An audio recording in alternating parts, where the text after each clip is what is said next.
Hello and welcome to another episode of Sacktown Talks. Today we have a special guest joining us. We have James Coleman joining us from South San Francisco, looking to run for the new Assembly District, replacing Kevin Mullen. James, how's it going and what are you up to?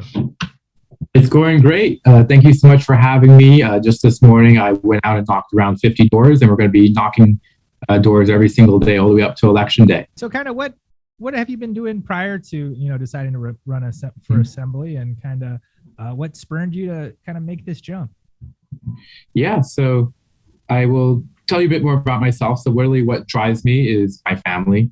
When I was 5 years old, my father suffered a traumatic injury and was left paralyzed from the waist down. And my mother had to take two jobs in order to make ends meet. And so growing up, that made me want to study biology to learn how people can heal, especially from traumatic injuries and chronic injuries like spinal cord injuries.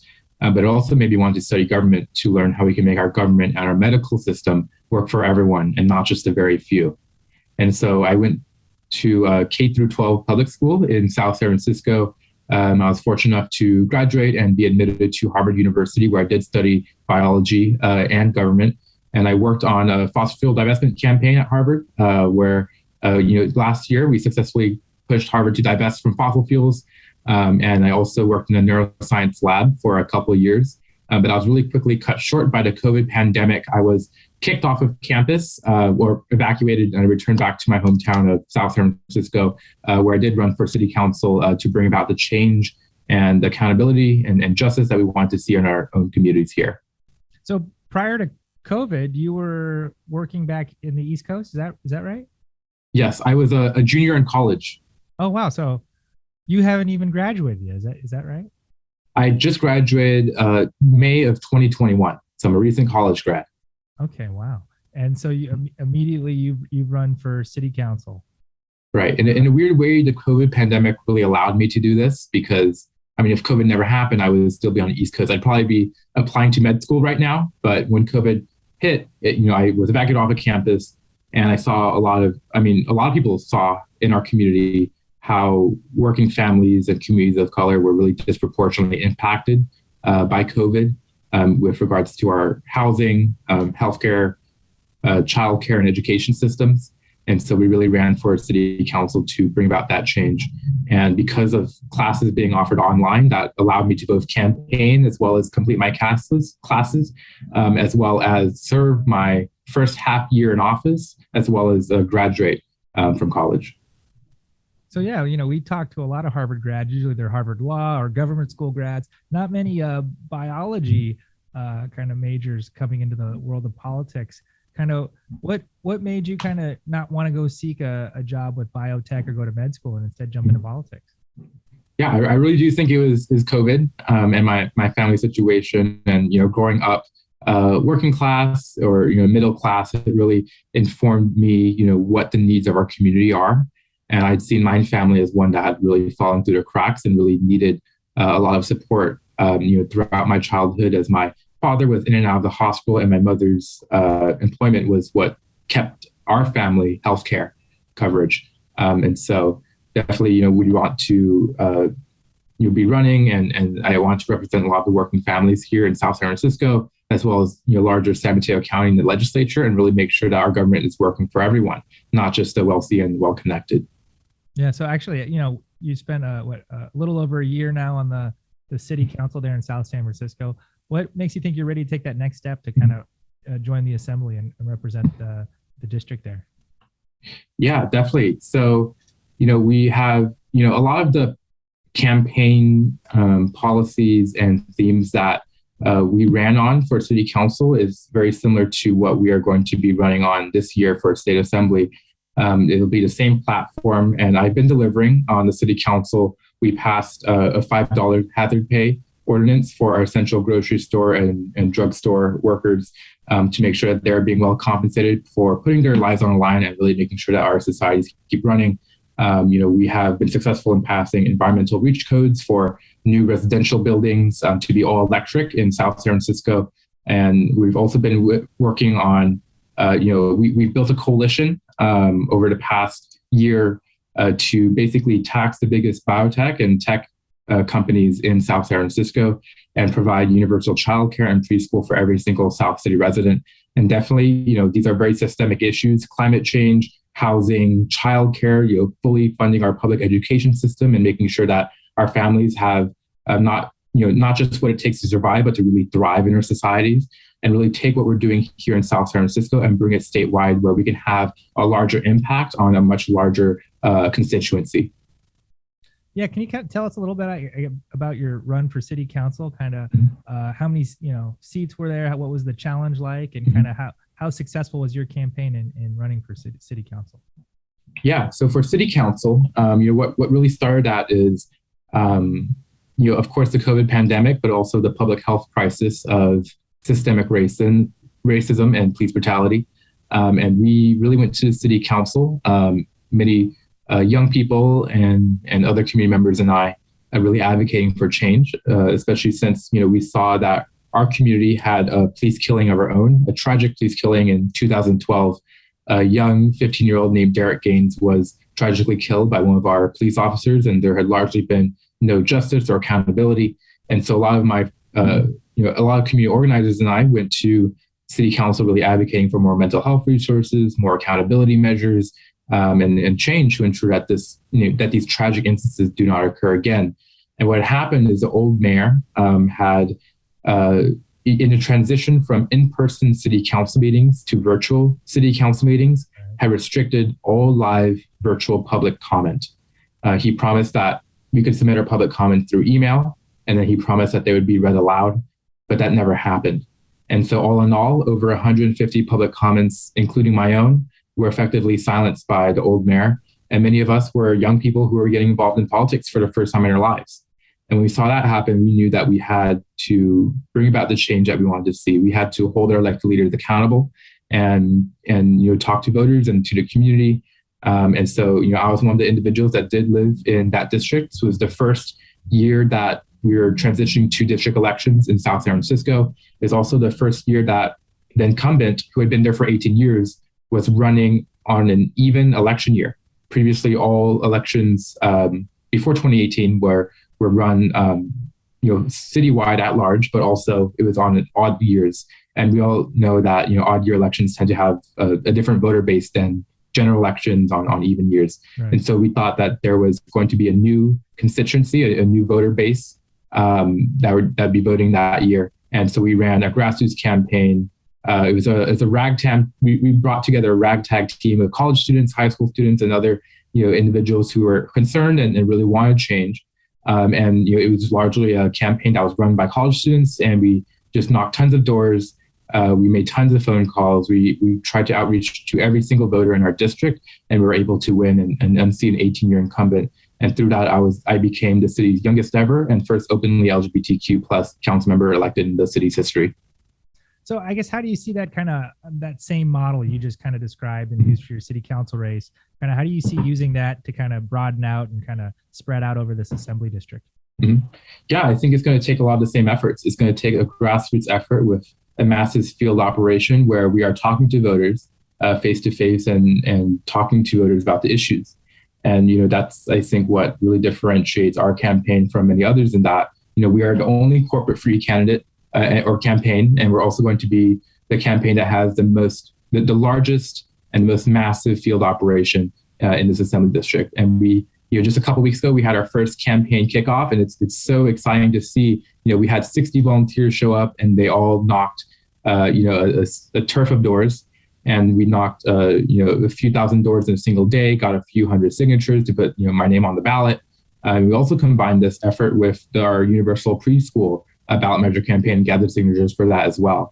And so I think really it's going to be two things. One is having that grassroots massive field operation, and two, making sure that we are combining efforts with other candidates who share the same values, so that we are making sure that we are working together and supporting each other. Yeah, kind of saw kind of a similar campaign, I guess, work out a couple of years ago with Alex Lee. I don't know if you're familiar, down in the South Bay. Kind of how are you utilizing kind of social media and kind of channels that, younger voters might be on to kind of get your word out and spread the message? Yeah, for sure. We will be posting. We'll definitely be posting and getting our message out, talking about policies, talking about current events and what's going on, and making sure that any voter that is on social media is being engaged. And definitely, these are mediums that aren't traditionally used too often by politicians or for politics. But now, over the past, I'd say 5 years or so, we're seeing it being more increasingly used as as a source of information for many of our younger voters. And so definitely we'll be taking full advantage of that. Yeah. Since the lines have just been changed, are you familiar with the new district, and can you kind of explain to our listeners what the district's going to look like? Yes. So it's old Assembly District 22, but the lines are changing a little bit, but it's not too much of a change. It's still mostly San Mateo County. And the new district number is 21. And basically, if you can imagine San Mateo County, it includes Brisbane, excludes Daly City, then it includes around 2/3 of South San Francisco, and it goes all the way down to Redwood City, East Palo Alto, and it excludes the coast.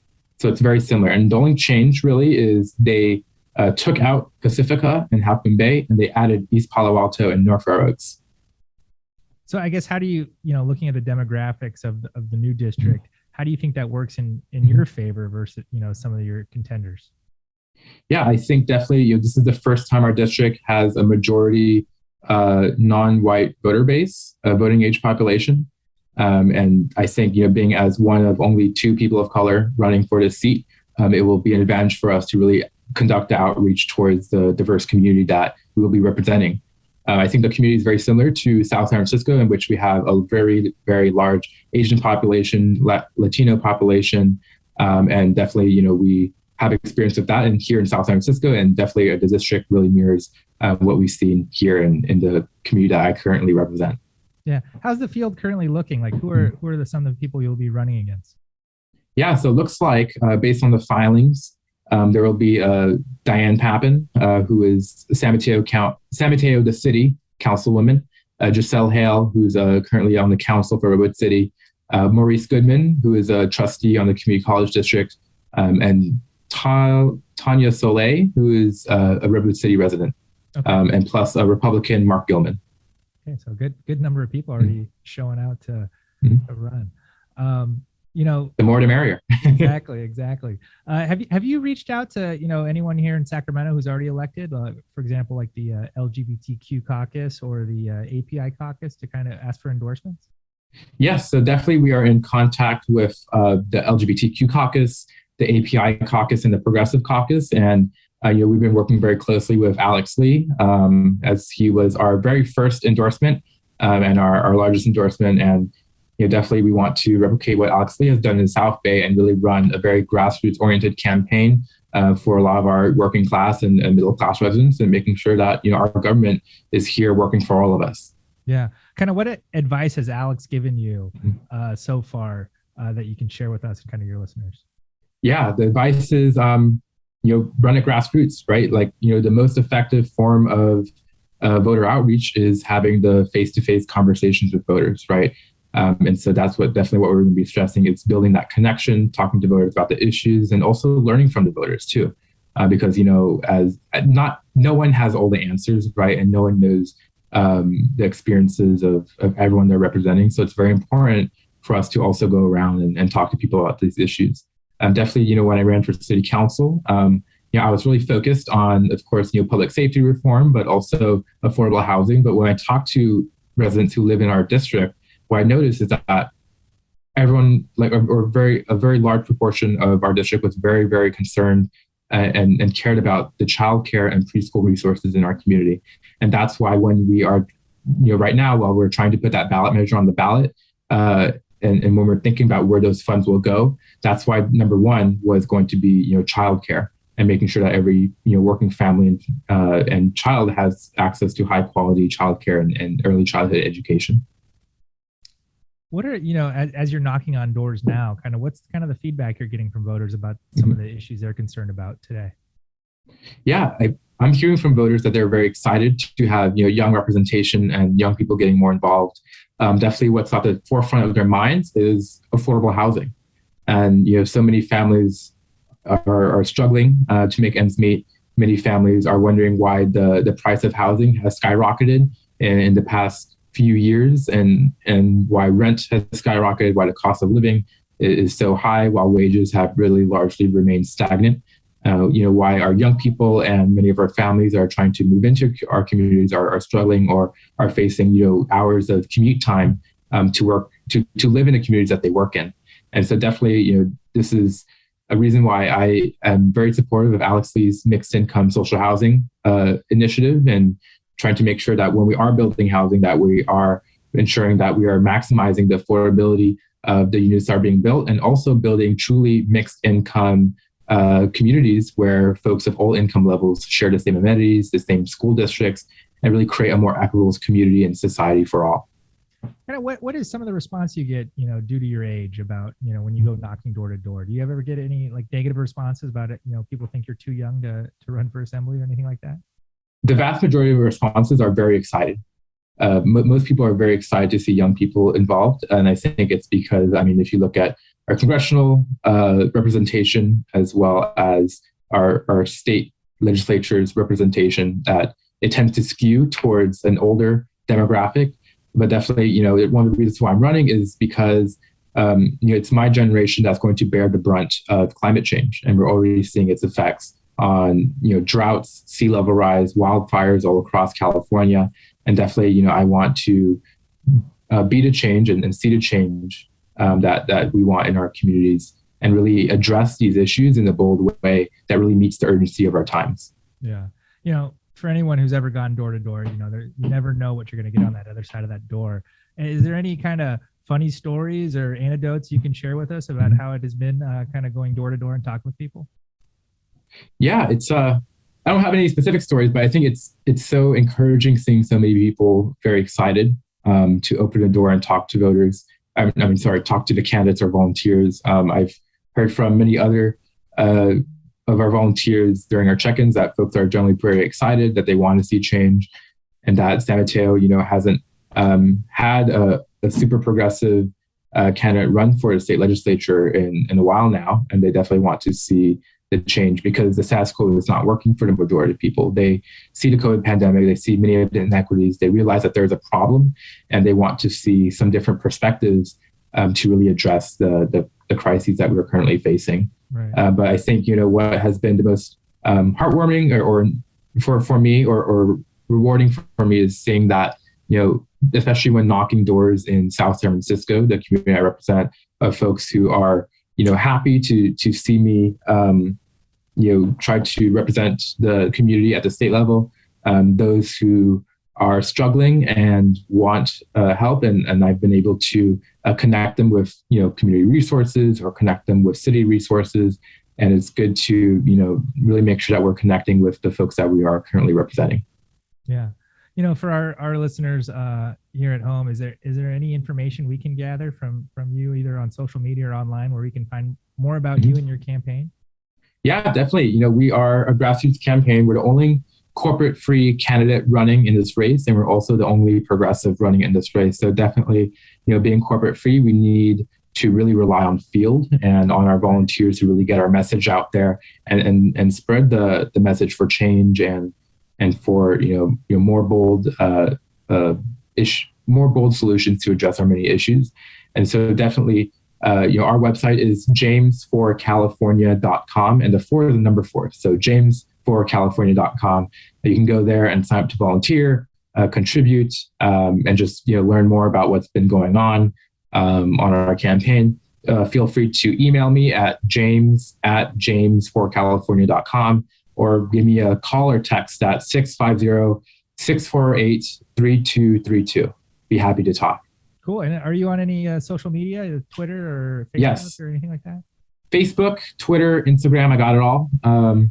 It is my at is James Coleman SSF, like South San Francisco. So okay. JamesColeman SSF.